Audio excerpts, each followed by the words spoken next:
The thingamabob that does the job is bibbidi bobbidi boo.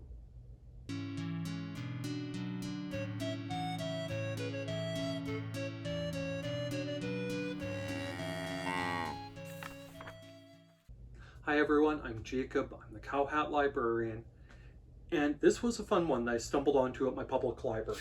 It is The Thingamajig by Rilla Alexander. As the story starts,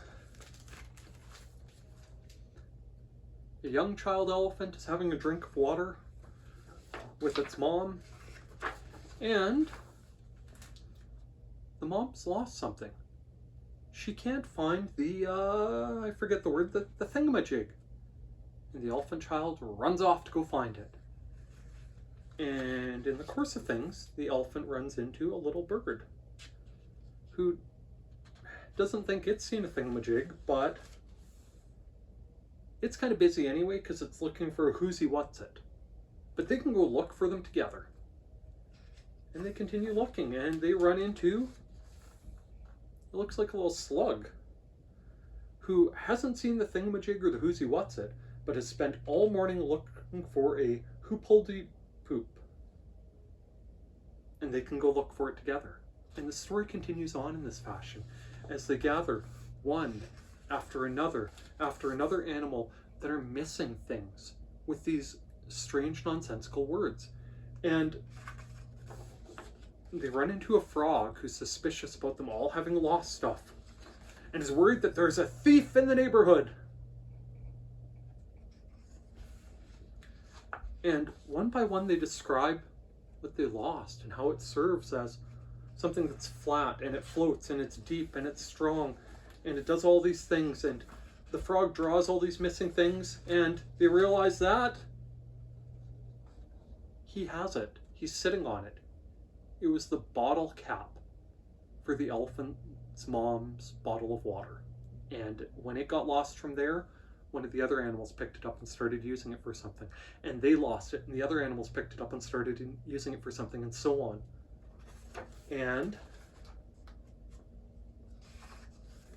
they find their way back, return the water cap to the bottle, and everyone panics. Wait, what? Because they can't believe that's what it was actually for. And it's a lot of fun. And I really enjoyed it. The story is fun. I love how it builds on one thing after the other.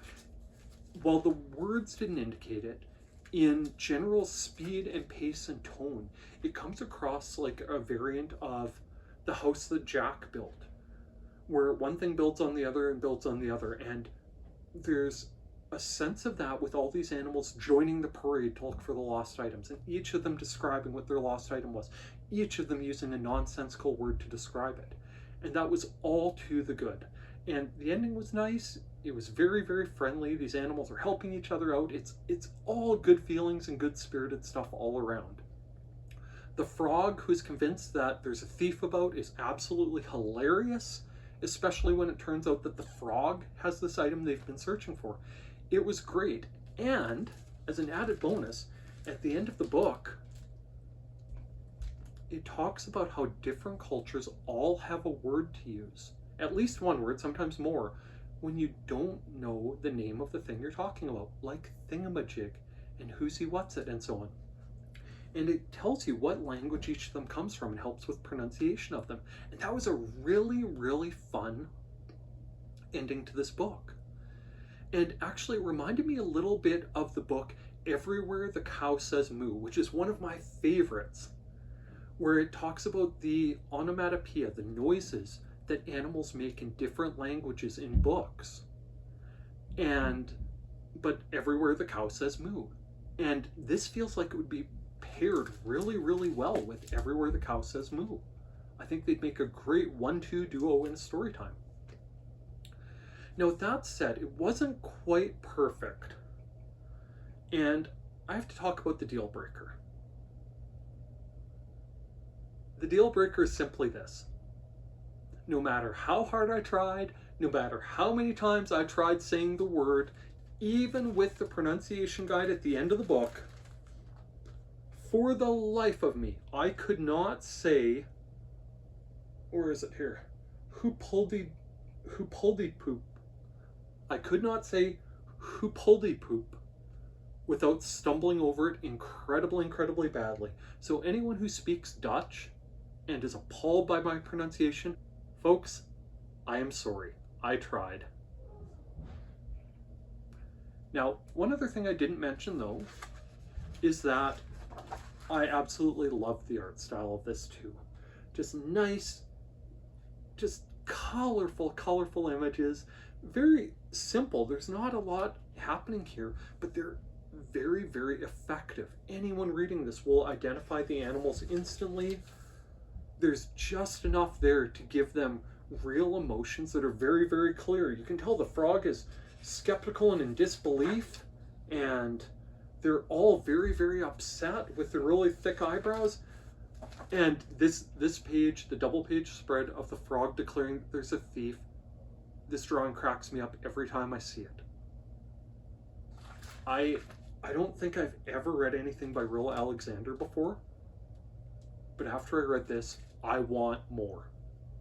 I will keep an eye on Rilla Alexander, and I will report back if I read more works of theirs, because this was a great effort. I thoroughly enjoyed it. My kids thoroughly enjoyed it. Go borrow it from your local public library. Well, I'm on that topic. If you use and appreciate the services offered by your public library, why not take just 1 minute and tell the powers that be exactly that? Tell your mayor, tell a council member, tell your MP or MLA that you use and appreciate the services offered by your public library. We're at a time where some public libraries are having trouble finding sustainable funding to continue improving the materials, programs, and services they offer, and a few good words in the right ears might make a world of difference. If by some chance you're a library staff member, don't forget, watching my videos counts as professional development time. With that, thanks for listening to me talk at length about the Thingamajig I'm holding in my whatchamacallit. By all means, please like, please subscribe, and please check back to see what else I have to talk about from the CowHat Library. Thank you. Bye now.